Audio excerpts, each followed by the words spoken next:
रेत समाधि उपन्यास के अंग्रेजी अनुवाद टॉम्ब ऑफ सैंड पर इसकी लेखिका गीतांजलि श्री को इस बार प्रतिष्ठित बुकर पुरस्कार मिला है। उसके बाद से इस उपन्यास और गीतांजलि श्री की काफी चर्चा हो रही है, लेकिन इस चर्चा के बीच ऐसे लोग भी हैं जिनकी भावनाओं को गीतांजलि श्री की लेखनी ने आहत कर रखा है। शनिवार को आगरा में गीतांजलि श्री के सम्मान में एक कार्यक्रम और परिचर्चा का आयोजन किया गया था, जिसे ऐन मौके पर रद्द कर दिया गया। दरअसल 21 जुलाई को हाथरस की सादाबाद कोतवाली में संदीप कुमार पाठक नाम के एक व्यक्ति ने पुलिस में शिकायत दी थी कि गीतांजलि श्री के उपन्यास रेत समाधि में भगवान शिव और देवी पार्वती के बारे में आपत्तिजनक संदर्भ और भाषा का प्रयोग हुआ है, जिससे उनकी भावनाएं आहत हुई हैं। उन्होंने मांग की कि इसके लिए गीतांजलि श्री और पुस्तक के प्रकाशक के खिलाफ FIR दर्ज हो। संदीप पाठक ने उपन्यास के पृष्ठ संख्या 222 पर उस पैराग्राफ को भी लिखा है जिसने उनकी भावनाएं आहत की हैं। इस पैराग्राफ के आखिर में लिखा है योनि और योगी। उनके इस शिकायती पत्र पर कोई कार्रवाई नहीं हुई और इस बीच आगरा में कार्यक्रम का जोर शोर से प्रचार होने लगा तो संदीप पाठक और आहत हो गए। पाठक ने एक ट्वीट कर यूपी के मुख्यमंत्री योगी आदित्यनाथ और राज्य के DGP से मांग की कि उनकी इस शिकायत पर FIR दर्ज हो। FIR तो अब तक दर्ज नहीं हुई, लेकिन शायद संदीप पाठक की आहत भावनाएं कार्यक्रम के आयोजकों तक पहुंच गईं या फिर पहुंचा दी गईं और ऐन मौके पर कार्यक्रम को रद्द कर दिया गया।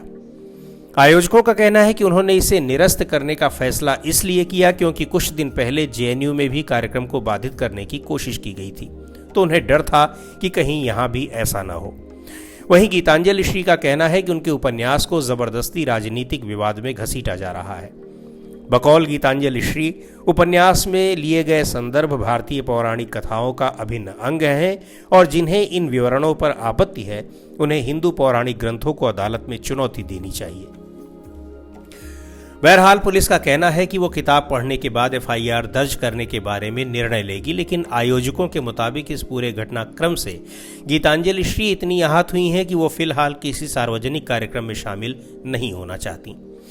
लेकिन इस घटना से ये चर्चा फिर शुरू हुई है कि किसी भी अभिव्यक्ति की आज़ादी और उसकी रचनात्मकता किसी की भावनाओं को कैसे आहत कर देती है, और क्या पहले ऐसी रचनाएं नहीं हुई तो क्या उस वक्त लोगों की भावनाएं आहत नहीं हुई।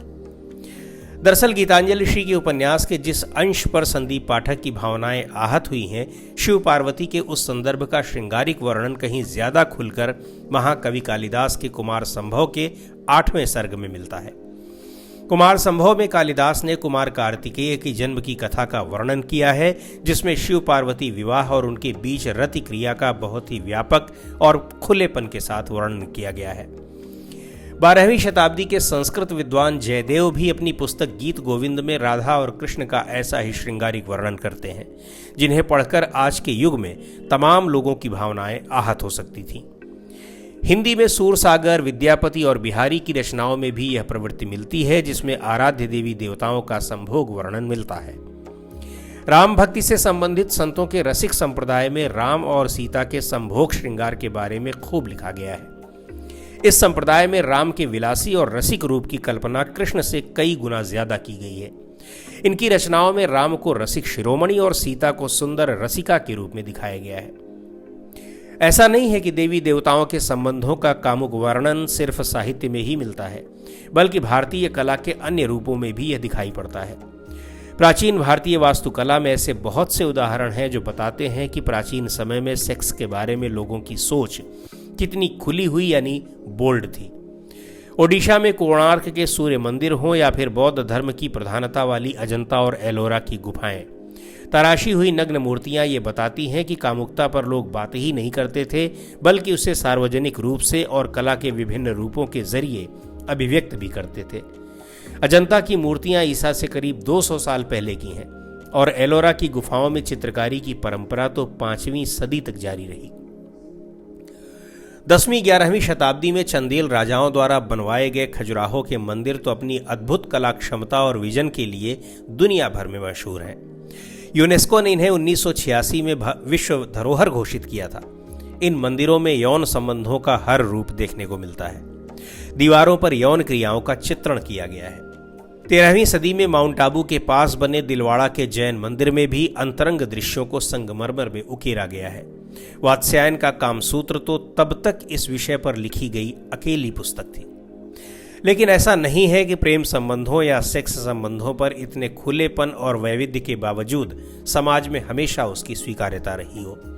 मतलब भावनाएं तब भी भड़कती थीं और हो सकता है कि कुछ ऐसे ही काल और परिस्थिति को देखकर भड़कती हों जैसे आज भड़क रही हैं। कालिदास ने रति संबंधों यानी संभोग श्रृंगार का वर्णन अपनी और रचनाओं में भी किया है, लेकिन कुमार संभव में जिस तरह से उन्होंने भगवान शिव और देवी पार्वती के संबंधों को अनावृत कर दिया, उसने तमाम लोगों को कुपित कर दिया।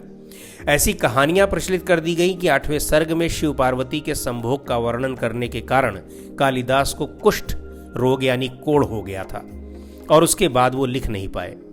रसिक संप्रदाय के बारे में कहा जाता है कि इनकी रचनाएं बक्सों में बंद करके रखी जाती थी ताकि किसी के हाथ न लगें और लोग पढ़ न पाएं।